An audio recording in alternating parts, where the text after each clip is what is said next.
Adam Dorn here, Fitchburg Fire Department. Did you know that cooking is the leading cause of home fires and home fire injuries? So what are some things we can do to prevent some of these fires? Well, stay in the kitchen when you are frying, boiling, grilling, or broiling any kind of food. Anytime you have food in the oven or on the stove, stay in the kitchen. That way you know what's happening. If you are simmering, baking, or roasting foods, check it regularly and stay in the home. Don't go outside your house. A lot of times we can get caught up into other things and forget about what's going on in the kitchen. The other thing to remember is anything that could catch fire, keep it away from the stove. One of the other great things to remember is that when you're cooking, make sure the handle of the pan is turned to the inside of the stove so no children can come up and reach it and tip whatever is cooking onto themselves and causing burns.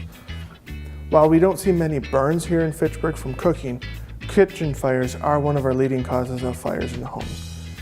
Hopefully with these few tips, you can prevent some of the more common fires that we have.